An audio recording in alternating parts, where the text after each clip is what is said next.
Hey everybody, welcome to The Well. This is a show where we do what you do, and we're going to take you on that journey to see how we've developed our financial advisory practice as digital marketers turned financial advisors. All right, welcome back. This is season 2, episode number 4 in the Well. Yeah. How are you doing this morning? I'm doing pretty good. I was wore out last night, but I'm okay today. I think it's like in my mind for some reason it's like 4 a.m. right now. Like I don't know. I feel beat up. It's Well, you sound terrible. Well, yeah, I feel terrible. This is like day number 11 of being sick. I don't know what it is, but I ain't got time to be sick. I told Hannah when I woke up this morning though, it feels like I'm ready to go hunting or fishing or something. Because you know that feeling like you get up early, way earlier than you probably even need to or should. Right. But it's like you got to get up early if you're serious about getting those walleyes. That's right. That's how I feel right now. You got to get in the tree stand, man. You gotta get there before the buck arrives, and that way you can shoot him. That's right. Well, by the time you guys watch this, it'll be, I think we decided March. Yeah, probably either late February or March. Yeah. No, but for us, we're feeling this way because we just had our first seminar campaign last night and yesterday of 2024. Yeah. Welcome to 2024. It's Boom. It's gonna be a great year. It's gonna be a fantastic year. Did we just sync up again? Yeah, we did jinx. You can't right. talk for the rest of the episode. Until you say my name 3 times? Yep. That's what my kids do. That's And mine do too. Jinx, knockout, blackout, something. I don't know. I don't know the rules. Yeah, I don't know it either. Yeah, so we had our first seminar, 2024. We went back to kind of the standby place that we always go to. Yep. Not always, but it's the first one we ever did, and probably the most frequent one we've done. Yeah, I would say we probably did. How many events there last year? Probably like 12. At least. Yeah, at least. Yep, at that one venue. So we went back there, and yeah, it felt good. It felt really good, actually. It did. Yeah, it always surprises me because we hadn't given that we gave that presentation when we did the women's seminar at the Candle Place, but that was the last time we gave it, which was December. So I guess it hadn't been that long, but it had been 3 months since we had done a back-to-back day. Yeah. Where we had done a lunch and a dinner, because that was the last time we'd done that was October. Right. And so it was like lunch felt great. Like we, good energy, like the presentation went smooth. Dinner went well, but I was beat up afterwards. I was so tired. It was so weird. You're exactly right. Same thing for me. After lunch, I went home because we had a little bit of time in between. I felt great. Like energy was probably better than it's ever been. Mm-hmm. I usually have to kind of reset a little bit. I felt fantastic, and then we came back for dinner, and by the time dinner was over, I was like, dude, I'm absolutely beat. I'm done. My body's sore. I'm deep into my 30s. Like, what's going on right now? That's how I felt. Well, you just had a birthday, and you got a little bit older, and that that extra year, closer to 40 than 30 now. Oh man, it's a scary thought. It's a scary thought. I don't know what that's like, but bring it on. Let's go. Yeah. Let's get the gray hairs. My neck and back, like right here in between my shoulders, is super tight even this morning. Yeah. I don't know if it was like the way we were standing or like whatever, but man, I went home last night. If you guys could see me, I went home last night. I mean, ice packs on my knees, like heating pad on my back, the whole thing. I was like, yeah. But like you said, the day went well. Now it didn't really shape up that way going into it. It was honestly, we probably wouldn't have done this early in the year had it not been for we've got a crazy January this year with several FMO trips and different things that we're doing on the RA side, and just trying to coordinate all that stuff and still be active as producers and meeting with clients and all this. We had to schedule it when we did. I think ideally we would have done it next Tuesday from a schedule standpoint. Probably, or even the week after. So if we had our choice, I think it's probably third week of January or something like that, fourth week. Yeah, because the campaign started a little slow. We didn't get as many registrations as we wanted to, but it was shaping up okay. Mm-hmm. But then, like 3 days before, the weather was looking rough, and we had seminars all around the country yesterday, and I fielded multiple phone calls of people kind of wigging out a little bit about snow or rain or what are we going to do, this or that, and we were kind of experiencing the same thing because our lunch event didn't have a ton of registration. I think if I remember right, we had 11 households registered for lunch, and then 2 or 3 canceled because of weather, and so we were down to 8. Yeah, because Monday night, my phone says, hey, 1 to 3 inches of snow, 35 mile an hour winds. Mm-hmm. I'm like, crap, you know, we already didn't, like you said, we already didn't have a lot. Right. In fact, we had to turn off dinner several days prior and only market to lunch. Yeah. And really beef up lunch just because we weren't getting enough lunches. So, and then we got several cancels via text or phone call right before. Mm-hmm. So I know we were setting up, keeping positive. We did a good job. Like, yeah, we have decided, I don't care. We are going to be positive on that day. Mm-hmm. It just doesn't matter what happens. But I know in the back of our minds, I was thinking realistically like 4 or 5 people were going to show up. Mm-hmm. And we did have the conversation of, okay, if only a couple show up, you know, do we want to give the presentation? Do we want to sit down, mastermind style? And we ultimately decided, let's just, if nobody shows up or there's just a few, we'll blame it on the weather because it was bad. It was the weather. It was raining outside and windy and all that stuff. Mm-hmm. And then let's just sit down and just be more casual. We'll still give the presentation, but we'll just casual it. It won't be so speechy. Mm-hmm. It'll be more of like just a conversation with them and chill out a little bit. So we had a backup plan in place, but then sure enough. Yeah. I think our plan was if it's 5 or less, we're gonna break it down and make it really casual. Yeah. So we always do our lunches. They start at noon. We always start about 5-10 minutes late, just because people are a little bit almost a little bit always. Late. Yeah. But so usually quarter to 12, is when people start rolling in. And about 10 to 12, I think we had 6. So I was like, all right, we're going. I can tell you exactly because I was in the bathroom. Yeah. let's just keep it real. Richy was doing one of 4 pregame. Yeah, it's just me. I have some quirks for sure. And one of those is I'm going to go to the bathroom like 600 times before we do anything. And literally, like, we were getting ready to start this. And I said, hold on, guys. I'll be right back. So I'm doing that. But I know that when I left that room, it was almost noon and there were 4 people because I texted Hannah. I said, there's 4. Hannah was sick because, of course, like, we're all going through it right now. So she couldn't come. She's all bummed. But I texted her, said there's 4. And then I was in the bathroom and you said there's 6 now. Mm-hmm. So I texted Hannah, there's 6. So I came back to the room thinking there would be 6. And it was a little bit after noon at that point.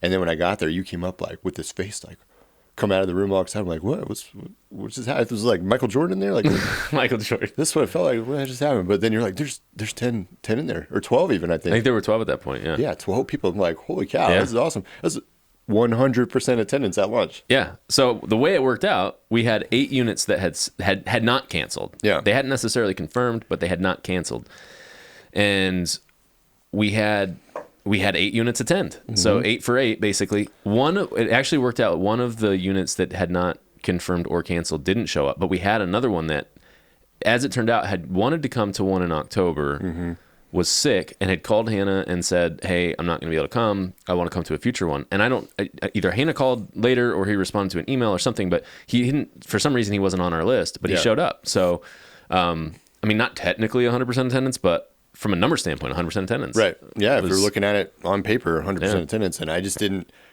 expect it. Even without the weather, I didn't expect 12 people at lunch, just the way things shaped up. Yeah. As a total campaign, we had 32 household units register. Mm-hmm. As a total campaign, it was $7,000. We spent about $2,000 in food. Yeah. And then had I didn't update dinner yet on here. I'm gonna have to do that while we're live. No, but normally we're weeks after, and we have all these stats updated. But this is fresh. This is real I told fresh. you I'm beat up. I'm still sleeping right now. Less than 12 hours later. I'll give Richy a break for not updating the spreadsheet yet. Yeah, but 8 at lunch. I don't know how many units at. I think there were 14 or 15 at dinner. So okay, so let's do that. 15. Yeah, I think it was 15. So we were 23 units on the day. Yeah, out of 32, that's not outside of the normal for us. I mean, it's what, 71.88% attendance. Yeah, that's really good. With weather, that's really, really good. Yeah, I'll take that all day. Yep. So from lunch, we got 5 appointment requests with another probable. It was a unique situation. A woman came without her husband, and they're recently married, and she wants to coordinate with his schedule as well. So those ones sometimes work out, sometimes they don't. But it's 5 solids and 1 probable. Dude, so that's amazing. It's incredible. Right where we want to be, really. 60%, 65% appointment. Mm-hmm. Perfect. Because you guys all know, you look at the room. I mean, you don't. We've talked about this before. I don't want the whole room to schedule. I really don't. So that means we're doing our job. We're scrubbing out ones that don't qualify, and we're keeping the ones that do. Mm-hmm. So I was really thrilled with 5 appointments at lunch. That's right. Yeah, 60. We haven't had a chance to do our our annual goals meeting yet. But Thanks to being sick once again. Thanks to Richy's, Thanks, Rich. Right, Thanks, Richard. Richard just being a Richard. But one of the goals that I had set for us, and I hadn't shared this yet, but one of the goals I had set for us was I want to see our appointment ratios consistently at 60 to 65%. Yep. Because like you said, you don't want 100%. If you're shooting for 100%, you're shooting yourself in the foot. There's so much wasted time. A ton of wasted time. You just don't want everybody, because you can't be everything for everyone. So anyway, lunch was fantastic. That was so smooth. And we talked about it before. You already mentioned it. Staying positive is key. Very easily could have gone negative. Yeah. We could have been dour on it and like, oh man, this weather's going to suck. And it wouldn't have changed the number of people that showed up ultimately, but we would have brought that negative energy to the room, and the presentation would have been as good. We might not have gotten as many appointments. We would have been even more dragged down from the day. Like, just having a positive attitude and going into it, like, with a backup plan, but knowing that regardless, I don't care if there's 3 people in the room or if there's 30 people in the room, we're gonna have a great day. We're gonna get appointments, and this thing's gonna go awesome. Yeah, and how do you do that? Just a tip: just don't trash talk yourself in your mind. I mean, that's literally it. It's that easy. Just stay away from it. And if you have people with you, we used to do it. We used to pull each other aside and be like, "Oh, great, man! Like, only 2 people here, or they're only here for the food, or they're this or that, or whatever." And when you do that prior, you're just convincing yourself it's gonna suck. Yeah. So that's really the tip, is just don't be negative to yourself. Yeah. That negative self-talk is so disruptive to everything, to the process, to your delivery, to the show, the presentation, customer experience, all of that. So don't allow yourself to have negative self-talk on the day. Yeah. We've learned that the hard way, really, but I think we did a good job. Yeah, we did. And I want to mention too, like, don't let weather dictate your attitude, because you can't do anything about the weather, but you can do something about your attitude. Right. Like, I fielded a phone call right before I left to go to the seminar. And they were facing a similar situation. Bad weather was coming. They were concerned, like, hey, should we move from Tuesday night to Wednesday night? Because I think they were doing it at a restaurant. They think the restaurant will let us move it. And I said, look, I really think it's in your best interest to just run it tonight, because there's a 50-50 shot that the weather's not as bad as it's being predicted. Yeah. But there's a 100% shot if you reschedule to the next day, you're losing at least half those registrations, if not more. Absolutely. So take the chance that it actually turns out well and the weather's not as bad and people are braving the weather and getting out. Because I mean, these folks live in the Northeast, where, you know, people are used to weather, and, you know, you're going to lose some, but you're going to lose those no matter what. So just run it back. And I talked to them this morning, and guess what? They did exactly what I recommended, and it worked out well. Boom. It wasn't as good as if the weather had been good, but it was a heck of a lot better than if they had rescheduled it. Right. And they've got other ones scheduled behind that. They do. Yep. It just takes so much pressure off of each campaign. You obviously want to keep yourself accountable and, like, keep that pressure on yourself to perform every campaign. But at the same time, you and I both know in 2 weeks we have another set of seminars. That's right. So while I do really want last night to go well, or yesterday to go well, for sure, in 2 weeks we'll have another shot at it. Yep. Yeah. And that's a tip for sure, because we've seen a couple of emails come in the last couple of weeks from people that were looking at a weather situation 2 weeks out, and they're like, "Hey, we're gonna postpone our event until March." Like, why are you doing that? 2 to 3 months into the year, you're not going to run an event. Right. You're not going to do any marketing to get new customers. Like, I mean, maybe you've got a massive book of AUM and you don't need to run marketing. Maybe. It doesn't matter, though. But I think keep consistent. Have your next 2 or 3 events on the calendar. So it takes, like you said, takes a ton of pressure off that event. Like, of course you want it to go well, but if it doesn't, next man up. Like, you're going to be fine, because you got another set of seminars coming up in a couple of weeks or next month. And is that what Bill's saying over there now? What's that? Is that what old Bill's saying now? They're trying to get rid of him? Who's Bill? They're like, next man up, Belichick. Oh, yeah. I don't know what's going on with that. I don't know. See if he'll be there next year. We'll see. I don't know. Everybody worked for Bill, but they played for Tom. So I think that's the problem. Oof. Soundbite there. There it is. Nice. Danny Amendola said that yesterday. Everybody worked for Bill, but they played for Tom. That's what made the difference. And I was like, I do miss Tom. Yep. I'm not even a Patriots fan. I don't even know if I'm a Tom Brady fan, but I respect him for sure, and I like him. Yeah. I like Tom Brady. Yeah. I miss him. I do too. I'm ready for him to be on the TV doing the announcing next year. Yeah. He's a good guy. Yeah. Yeah. So we got through lunch. Great, fantastic lunch. We both went home. You did some updating on the blue sheet, which is always so appreciated because now we come in with, Yeah. a fresh appointment sheet ready to go. I put the heating pad on my back and then got in the car. We came back for dinner. So we showed up about 5 p.m. The show started at 6 p.m. The room was already set. The crew was fantastic at the restaurant last night. Yeah, the wait staff last night they were so good. only one thing that it didn't. Two things. Two things. Yeah. I'll do one. You do the other. Yep. The one thing that they did that we asked them not to do, but it's really difficult for them, and I'm not sure the best way to communicate it with them. We always say, hey, if somebody wants alcohol, they can get it, but they have to go to the bar. And that's what we tell the wait staff. We're not paying for it. We're not paying for it. We don't want you to serve it in the room, because what we don't want is people seeing the servers coming in and out with a bunch of alcohol and saying, oh, I can do that. It creates a distraction. It takes longer. They have to deal with separate checks and all this stuff. So it's just like, no, if they want it, they need to go to the bar. So we told them that at lunch. And at dinner, there was a group of ladies that showed up.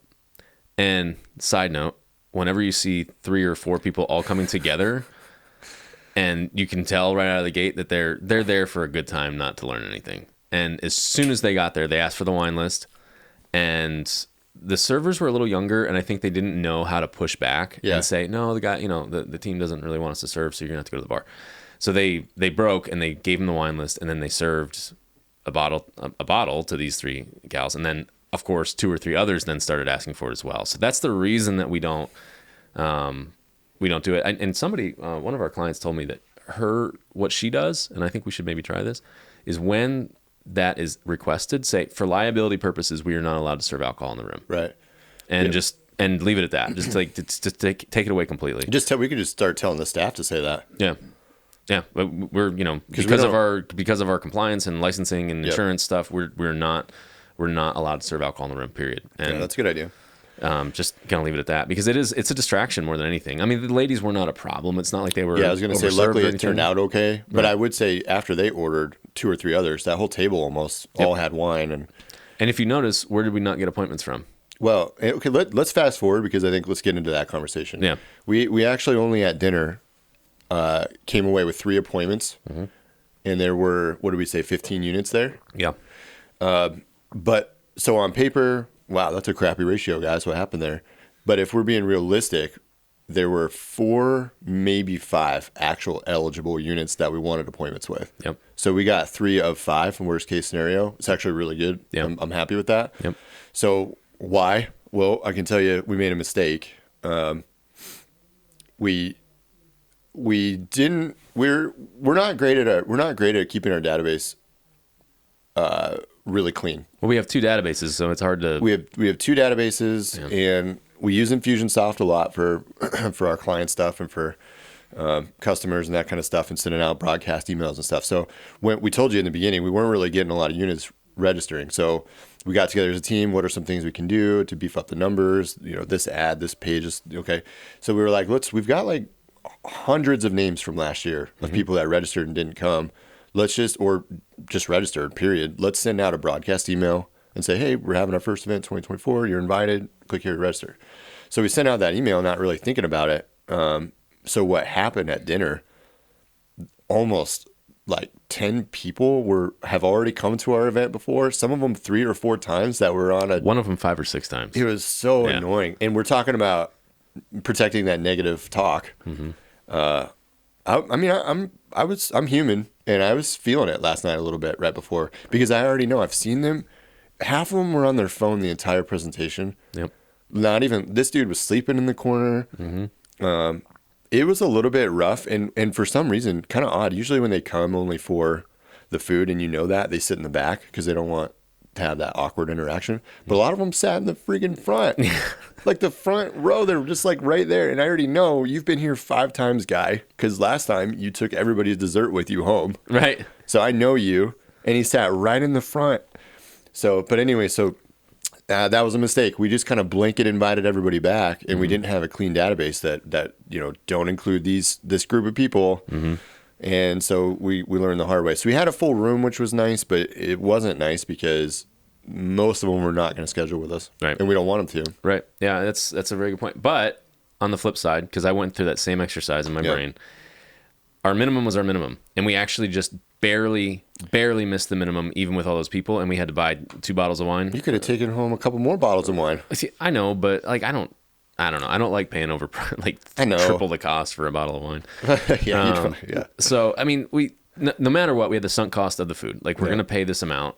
So did I want to feed what it was probably 8 to 10 people that we have fed 6 times or 3 times prior? No, not really. But the biggest negative for me isn't that we had to feed them again. It's like their energy was so low. They're just like, dead. Yeah, they're like a dead fish in the room. Yeah, they're disrespectful is what it is. It feels really like is. they're sitting there and they clearly have no interest in engaging with you, laughing at the jokes, responding to anything you're saying. And they're just there for the food, and they're you almost done yet? On their phone, texting, and that was the problem because they're up front again. It was such a weird thing to me because the people that were interested and were engaged were sitting in the back. Mm-hmm. So all of our jokes, though, had to carry through the dead fish to get to them, and by the time it got to them, it wasn't as funny because nobody was responding. Yep. And stuff like that. So really, it was pretty dry. There were several moments where I'm like, all right, because you and I, we go back and forth on the topics. So I was like, okay, how's everybody doing? How are we doing? Before I would start, just because I was trying to like freaking wake them up a little bit. Yeah. I think overall, though, I mean, despite low energy in the room, we presented well. Absolutely. And I think that did translate to, like you said, the 5 or maybe 6 eligible units that were in the room. Mm-hmm. We got 3 of them. Yeah. And there was, again, there's one that, is a probable. So maybe we'll get a 4th. But overall, I'd say while the ratio doesn't show it, we converted as well as could be expected. Yeah, I would say 60% on the day. Yeah. Of eligible, actual, who would want to meet with people, 60% appointment. Mm-hmm. So first campaign of 2024, I felt like you and I rocked it. And it's actually pretty fun when we were talking about it because a couple of times I stole your story and you stole my story. Yeah. Which is sort of fun because we know it so well now that it almost makes you on the spot have to, go a different direction than you normally do. Yep. Which to me made it fun. Yeah. And it's not like we do it on purpose either. It just kind of happens. Yeah. And it's just like, oh, I just started telling Richie's story. Yeah, you just go. Here we go. Just roll with it and I'll make something else up after that. So I actually really enjoyed that part. Made it fun. Yeah. I had, speaking of stories, I think one that really landed that I'd never done before yesterday, I did it in both, was an emotional story. Yeah. And I'm not going to get into it here, but essentially it was, I tell a story about a situation that to me is really, really sad. And I wasn't crying or anything like that, but it was like, there was emotion in my voice and I could see it in the room in both seminars where people were like, oh man, this is real. Yeah. And it was, I think because of some of that kind of raw vulnerability that, maybe there was a little bit more connection with that story than I was used to. And it was just kind of neat. And I think I'm going to keep using it, maybe refine it a little bit more. Absolutely. But it was a good way to connect with people and help clients understand that they can safely spend money in retirement. Because that's one of the things that we run into is these, people come in with a reasonably good sized nest egg and they're afraid to spend their money. And we show them how they can. And that's really kind of our whole, not our whole pitch, but that's a big part of our pitch is like, look, you've got a nest egg. Let us show you how to spend it and enjoy your retirement. You guys have spent your whole life gathering it, and now you have no clue how to spend it. Right. And there's always that point when that paycheck stops that you kind of freak out a little bit. You stop. Can I get my nails done? Can I go hunting as much as I want to? Can I do this? Can I do that? And you start pulling back. Well, maybe you do need to pull back, but maybe you don't. You just don't know because you've never seen it outlined. Mm-hmm. That's our big pitch. We always do the big demo at the end, which I thought went really well again. Yeah. At dinner, we tried that new thing where it was like, does that make sense to everybody? Can you see the value in this and what we're offering? I thought that I'm going to keep doing that. I thought that went well too. I think if you had done it in any other room, it would have gone better. I think so too. But again, because of the people that were right there in front of you, it was a little bit like pulling teeth. Yeah. But I thought it was well received, and I thought it was a kind of a crucial, pivotal moment where it's like, oh. Yeah, that does. You're getting some head nods, some people agreeing and saying, yes, that does make sense. Because we show the reports that they're going to get. Yeah. I'm not going to give away your secret, but you had a little extra swag. I think we had a little extra confidence going into this one a little bit. I did. And and I think that showed, though. I think people resonate with that. Like, we just claim it. We're the best at what we do, period. Yeah. And you need to meet with us. Here's what we're going to give you. Yep. We'll see you in part 2. So it was a very successful day. Am I supposed to reveal that? Am I supposed to talk about that? No, I think we make them wait. Well, I don't know, because it'll be March when they see this. It's up to you, man. It's your secret. It's up to you. I'm gonna wait. All right, done. I'm gonna wait. Just create that awkward tension. Yes, I like it. Create that awkward tension. Any other notes from last night? I thought, I do want to give Crystal a shout out because Paul was coaching his son basketball, which is perfect. Get out there, coach your kid, and we're proud of him for doing that. Hannah was at home sick and super bummed she couldn't be there. So we had a full room with just me, you, and Crystal. And you and I, like we talked about, ideally I show up, I present, and then we kind of go to the side and we're out, because if you stick around too much, we've kind of felt like it makes it look like, I don't know, the perception is a little bit different. And also they start trying to pinpoint you to almost have an appointment on the spot. And then that influences people around and different things. So we just kind of present, schedule your appointment. We'll meet with you. We'll do everything at the appointment. So we kind of try to disappear, but I did feel like Crystal did an amazing job. You and I a little bit helped out, probably more than we typically would, but not a lot. I think she dominated it. She freaking did her thing, got the blue sheets, and she did a great job. And it was smooth. I think one of this is a tip, like protect your energy, because like the reason that Richie and I don't want it's not that we don't want to engage with the people in the room, but like we got to give a presentation, especially like the lunch. We got to give another one. Perform. Like, you got to perform. Performance. It is absolutely a performance, and that's why having somebody there to help is critical. I know, like even afterwards, like both, it was like Crystal's like, I got it done, but it certainly is nice when I have, it's not just me. Like, and so we were missing Hannah, we were missing Paul. It was like this got it done, and she did a great job. But I know that, like, from our perspective, it was like, man, I wish Hannah wasn't feeling sick, or because I'm just in the way at a certain point, and I want to help, but she did so good. It was super smooth. And the three of them have a good system, and like when I try to help, I'm just getting in the way. I'm just like, what can I do to help? And she's like, nothing. I'm like, okay, just go sit down. I'm just go sit down. And I'm like, just go eat your steak. Just go eat. I'm like, okay, but it's too good. Yeah, we value the heck out of all of them, and it's when one or two of them aren't there, it's hard. Yeah, it is. It's definitely hard, even in a smaller room. Like it's tough. So yep. All right. Well, I think that's it for last night. What do you got there?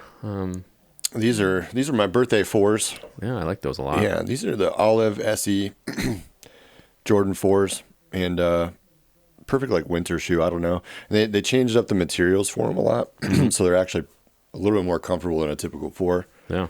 So those look good. Yeah. I almost bought those for you for Christmas, but then you told me that Hannah got them for you for your birthday, and I was like, oh, good thing I didn't buy those.